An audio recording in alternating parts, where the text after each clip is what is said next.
The stars were quiet in the outer reaches. They were always quiet here, far from the busy trade routes and crowded stations of the Galactic Coalition. Nothing lived in this part of space. Nothing moved. That was why Captain Tellus liked it. She stood at the front of her ship, the Star Weaver, and looked out at the endless black. Her forearms were folded behind her back. Her gray skin reflected the soft blue light of the control screens. She was tired.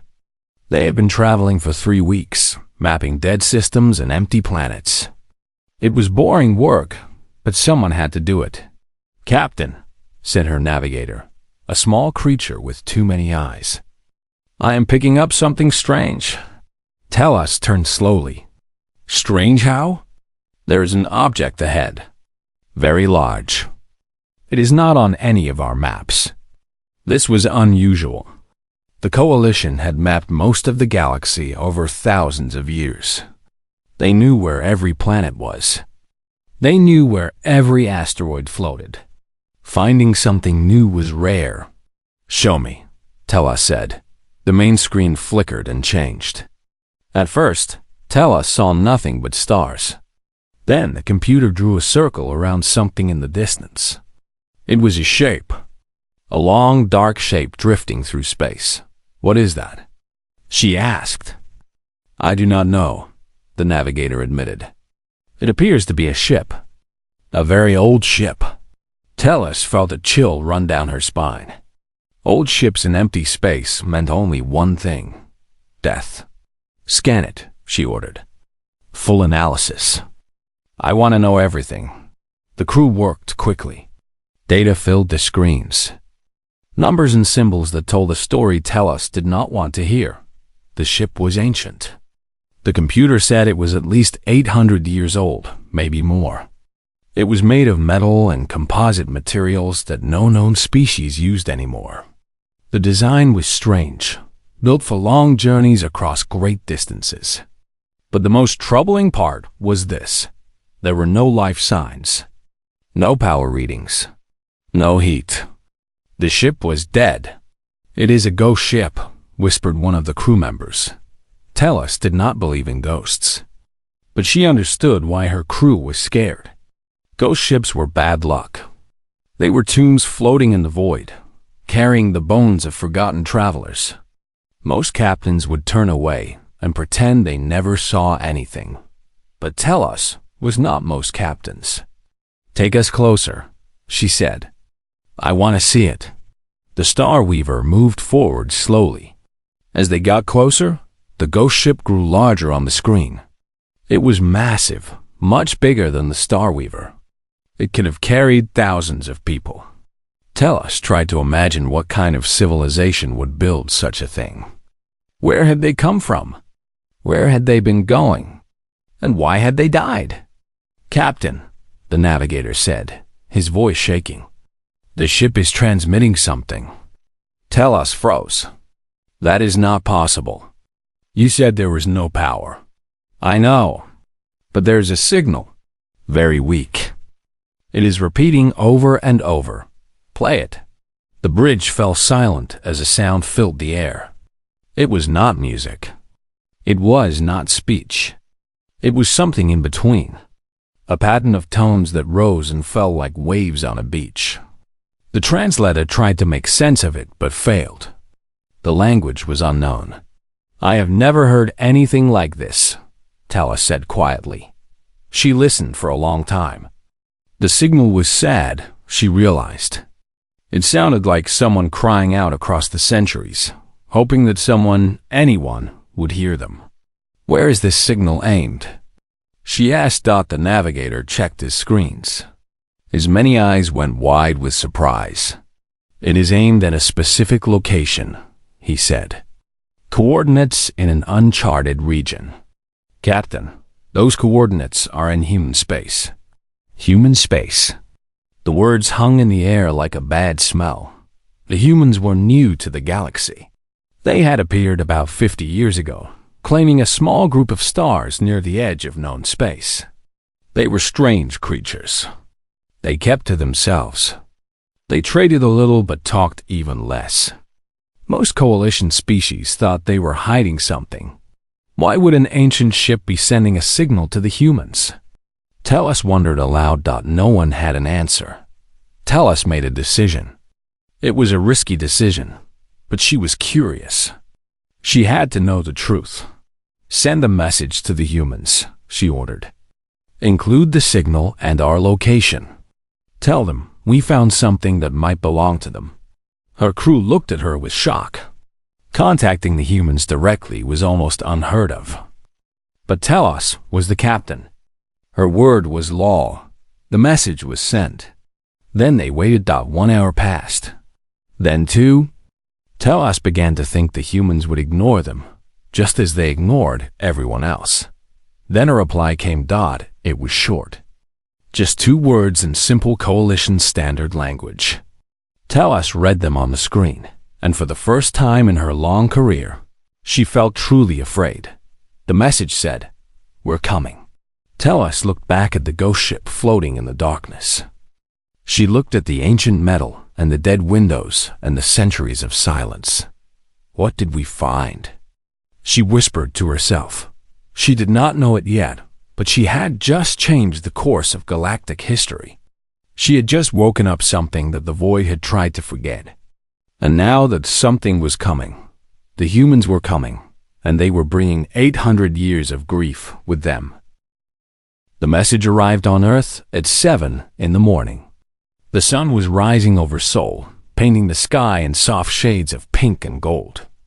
It was a peaceful morning. It would not stay peaceful for long. Park Gina was drinking her coffee when her tablet began to beep. She was the director of the United Earth Recovery Initiative, a government office that most people thought was useless. Her job was to track lost ships and missing colonies from the old days, before humanity had faster than light travel. Most of those ships were gone forever. Most of those people were dust. But Gina kept looking anyway. It was all she knew how to do. She picked up her tablet and read the message. Then she dropped her coffee cup. It shattered on the floor, but she did not notice. The message was from an alien ship called the Star Weaver. It contained a set of coordinates and a signal. A very specific signal. A signal that Gina had memorized 20 years ago when she first started this job. It was the identification code of the Eternal Dawn. Gina's hands were shaking as she made the call. Within 1 hour, she was standing in front of the Emergency Council. Within 2 hours, every important person on Earth knew the news. The Eternal Dawn had been found. 800 years ago, that ship had left Earth carrying 50,000 people. They were colonists, brave souls who wanted to find a new home among the stars. They had packed everything they owned. They had said goodbye to everyone they loved. They had flown into the darkness with hope in their hearts. And then they had vanished. No signal. No wreckage. Nothing. One day they were there. The next day they were gone. Earth searched for them for decades. Earth built new ships and sent them in every direction. But the Eternal Dawn was never found. The loss broke humanity. Wars started. Governments fell. For 200 years, Earth burned. Billions died. The survivors called it the long grief. But humanity did not die.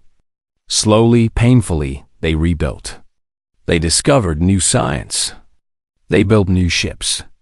They finally learned how to travel faster than light. They spread to the stars again, but quietly this time. Carefully.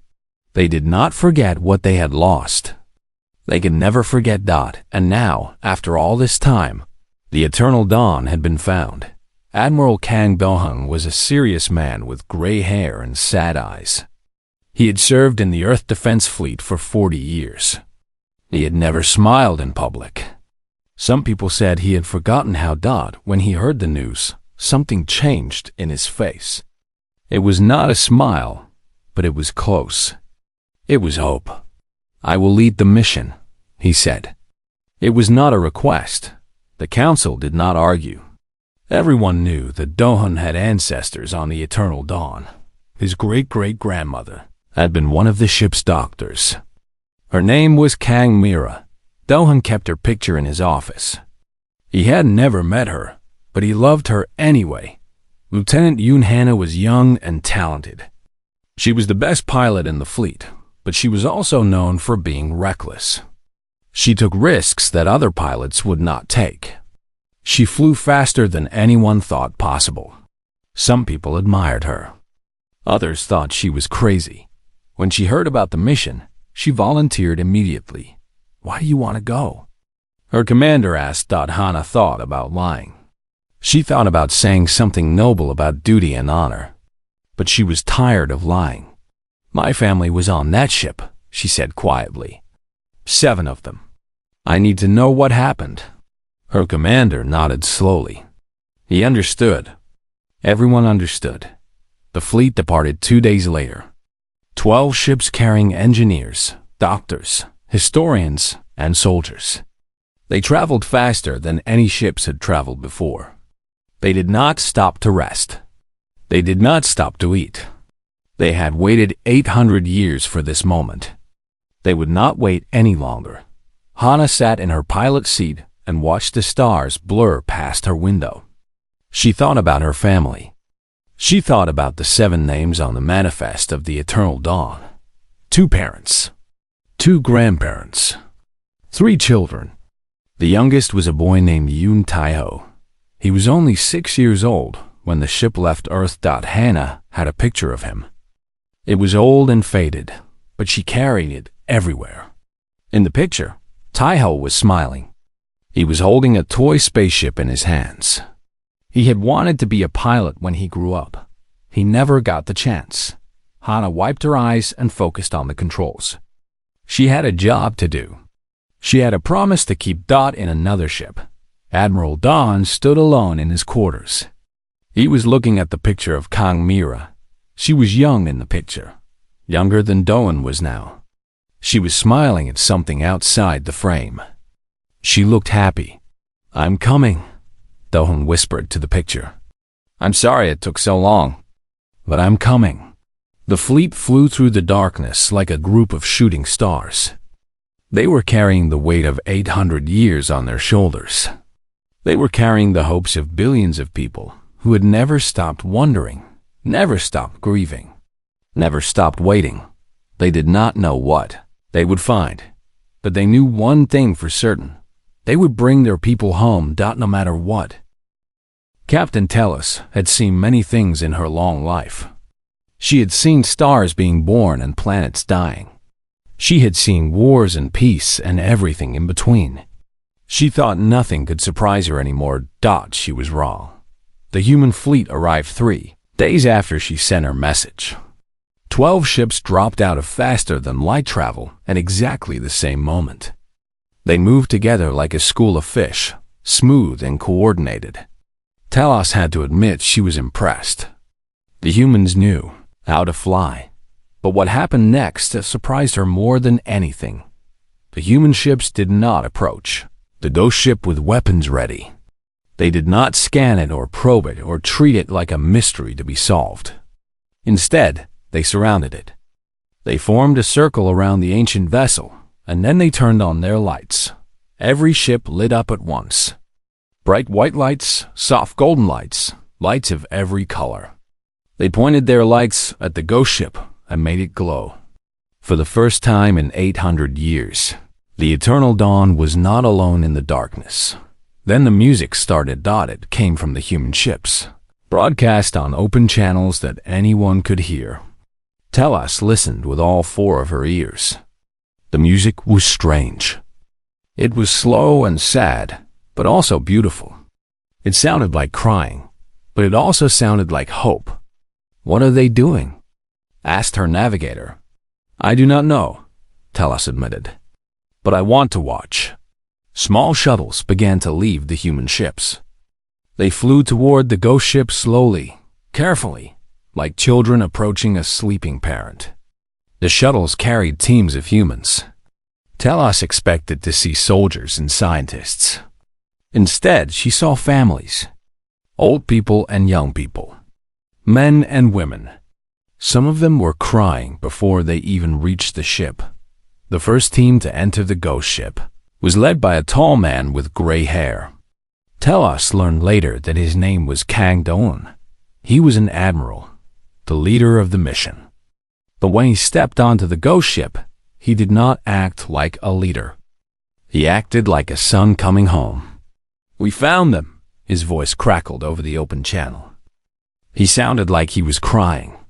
"We found them all." Telos did not understand. Found who? What was inside that ship? Over the next few hours, she learned the truth. The Eternal Dawn was not just a ghost ship. It was a tomb. A carefully preserved tomb that held 50,000 human bodies. The humans had died long ago, but they had not died badly. They had died peacefully, one by one, as their ship ran out of power. They had known they were going to die, and they had prepared. They had left messages, recordings, journals. They had written letters to people who had not been born yet. They had documented everything, every detail of their journey, every moment of their final days. They had aimed their frozen ship toward their home star and hoped that someday someone would come. It took 800 years. But their people came. Telos watched as the humans brought out body after body. Each one was wrapped in a white cloth. Each one was handled with extreme care. The humans spoke names aloud as they worked. Names that meant nothing to Telos, but clearly meant everything to them. "Why are they speaking names?" her navigator asked. "I think they are remembering," Telos said softly. The work continued for days. Telos kept her ship nearby, watching and recording everything. She saw things that confused her. She saw humans laughing, even while they cried. She saw strangers hugging each other like old friends. She saw young people holding pictures of dead people they had never met. She saw a young woman named Yunhana find a section of the ship where her ancestors had died. The woman fell to her knees and touched the cold metal floor. She stayed there for a long time, not moving, not speaking. Then she played a recording that had been left behind. An old woman's voice filled the air. "If anyone ever hears this," the voice said, "tell them we were not afraid. Tell them we thought of home until the end. Tell them we loved them." Hannah played the recording 17 times. Telos counted. "They are not like other species," her navigator said. "Other species would have left the bodies.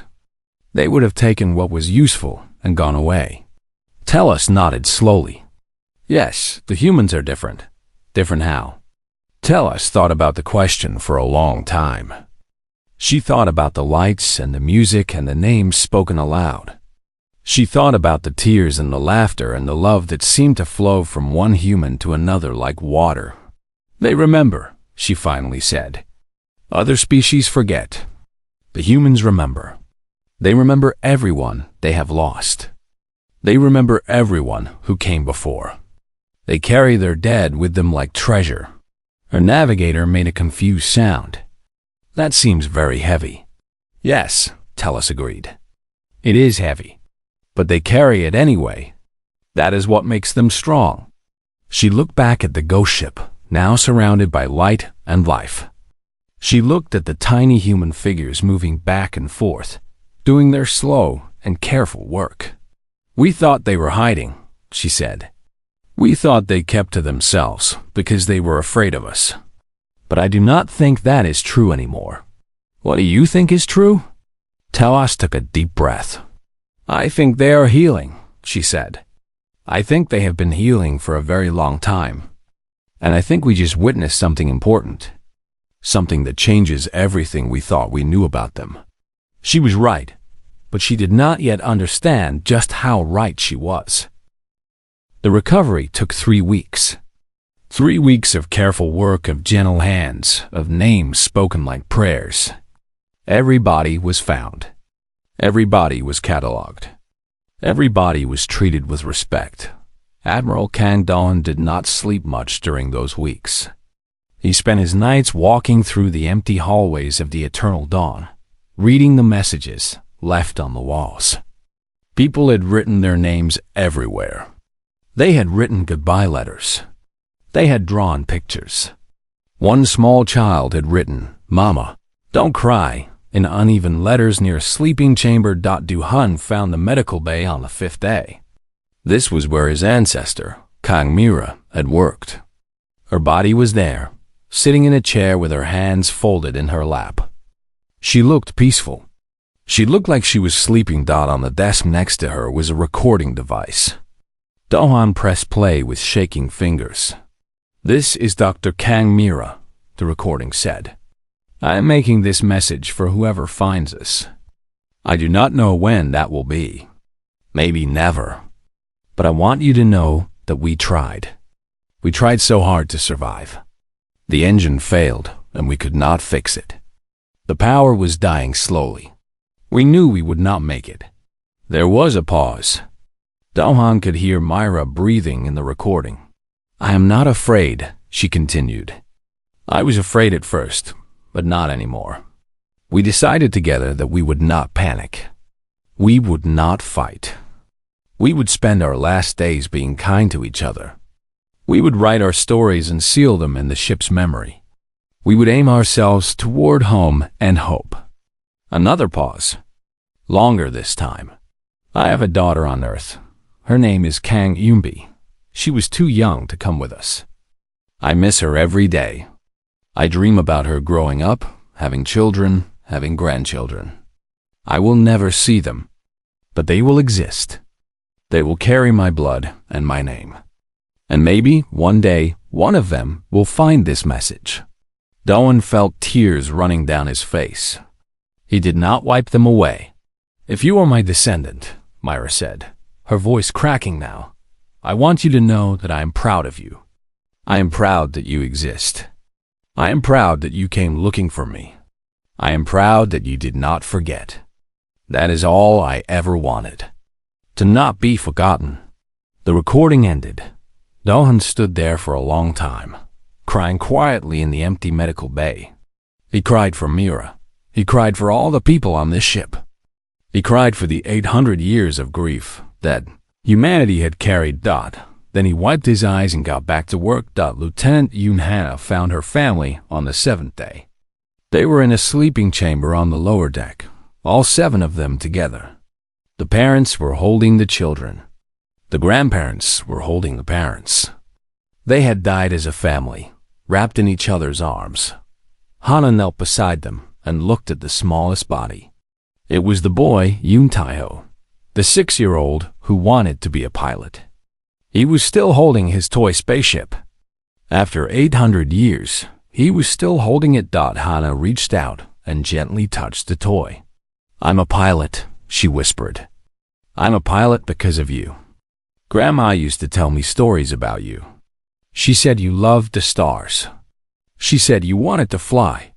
So I learned to fly. For you." She took out the picture she always carried. The picture of Tae-ho smiling, holding this same toy spaceship. She placed the picture next to his body. "I kept you with me," she said. "Always. And now I'm going to take you home." The alien observers did not understand why the humans did these things.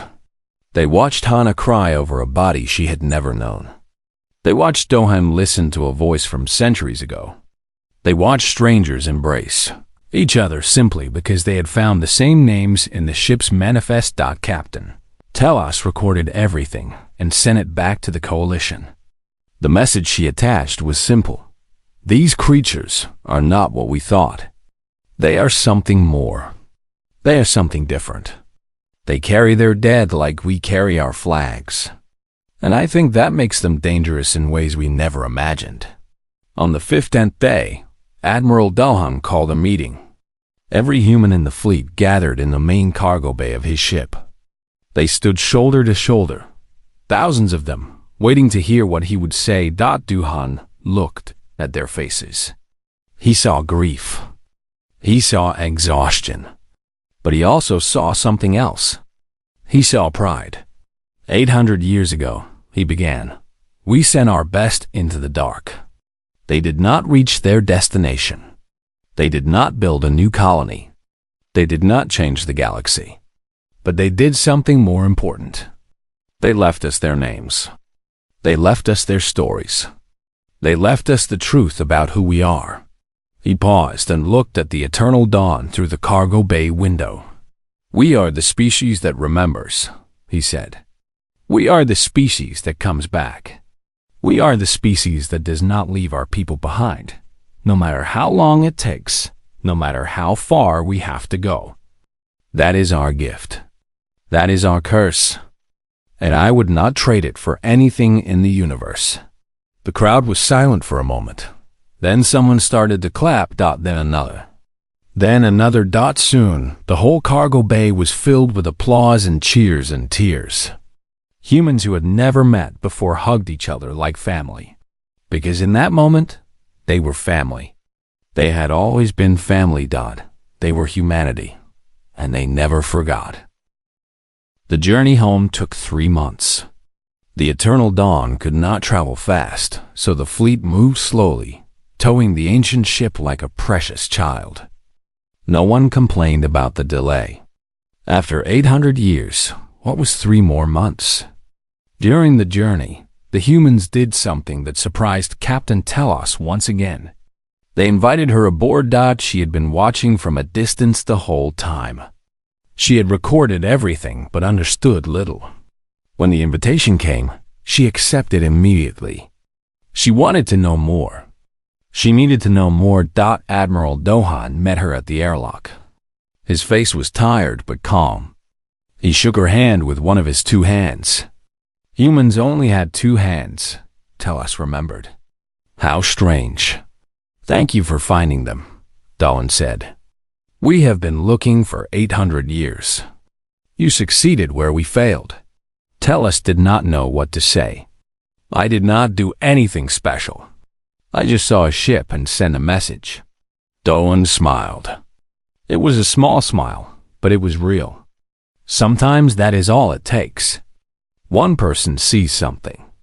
One person decides to tell someone else. And history changes. He took her on a tour of the fleet. He showed her the white bundles that held the bodies.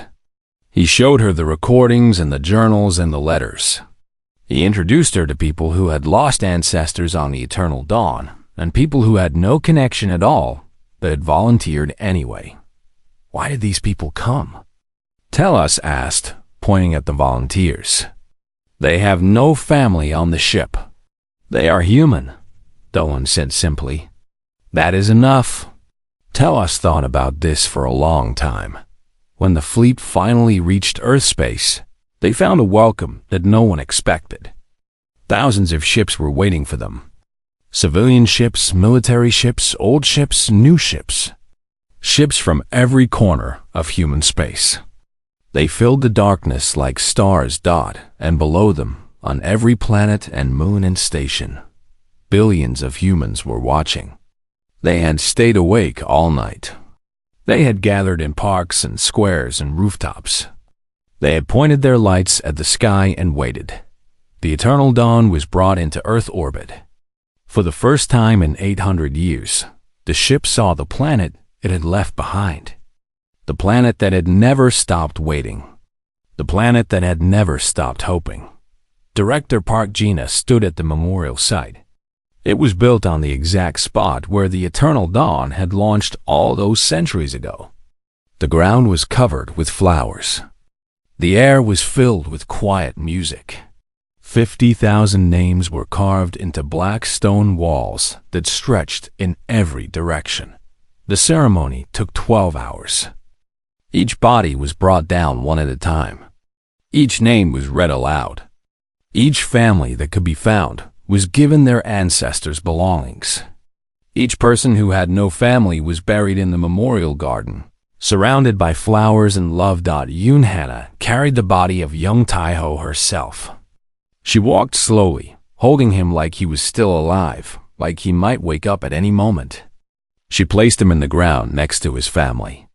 She put the toy spaceship in his hands. "You're home," she whispered. "You're finally home." Admiral Dohan buried Mira at sunset. Her grave faced the ocean, just as she had requested in her final recording. He read her words to the gathered crowd. "I want to see the water one more time," she had written. "Even if it is only in my dreams. I want to hear the waves. I want to feel the salt on my skin. I want to remember what it was like to be alive." When all the bodies were buried, Director Park Gina walked to the center of the memorial. The whole world was watching. The whole galaxy was watching. Captain Tellus was watching from her ship in orbit, recording everything for the Coalition. Gina opened an old book. It was the final log of the Eternal Dawn, written by a woman named Beak Somi. She had been the last person alive on the ship. She had written her final words knowing that no one might ever read them. Gina began to read. "We set out to find a new world," she said, her voice carrying across the silent crowd. "We found something else instead. We found the truth about what we are. We are small. We are fragile. We are temporary. But we are also stubborn. We hold on. We reach out. And even when the dark takes us, we leave our names behind." She turned the page. "Whoever finds this, whatever you are, know that we were here. We tried, and we hoped you would remember." Gina closed the book. For a moment, there was only silence. Billions of humans, breathing together, grieving together, healing together. Then, somewhere in the back of the crowd, someone began to sing Dot. It was an old song. A song from before the Eternal Dawn. A song about home and hope and never giving up. The melody was simple. The words were even simpler. But they carried the weight of 800 years. One by one, others joined in. The song spread through the crowd like fire. It spread to the ships in orbit. It spread to the colonies on Mars and the stations around Jupiter and the settlements in far distant stars. Wherever humans lived, wherever humans breathed, the song was heard. Captain Tellus listened from her ship. She did not understand the words, but she understood the feeling. It was not just grief. It was something bigger. It was love. It was memory. It was the unbreakable bond of a species that refused to forget. She turned to her navigator. "Send everything we recorded to the Coalition," she said. "All of it. Every moment. Every song. Every name. What should I say in the message?" The navigator asked. Tellus thought about it. She thought about the lights and the music and the tears. She thought about Admiral Doan and Lieutenant Hannah. She thought about Beak Sami's final words. "Tell them this," she said finally. "Tell them we thought the humans found a ghost ship. But we were wrong. The humans did not find ghosts. They found family, and they brought them home." She looked down at Earth, glowing blue and green in the darkness. "Tell them the humans remember. Tell them the humans never forget. And tell them that after 800 years, the Eternal Dawn finally found its way back." She paused. "Tell them it was not a ghost ship after all. It was a homecoming.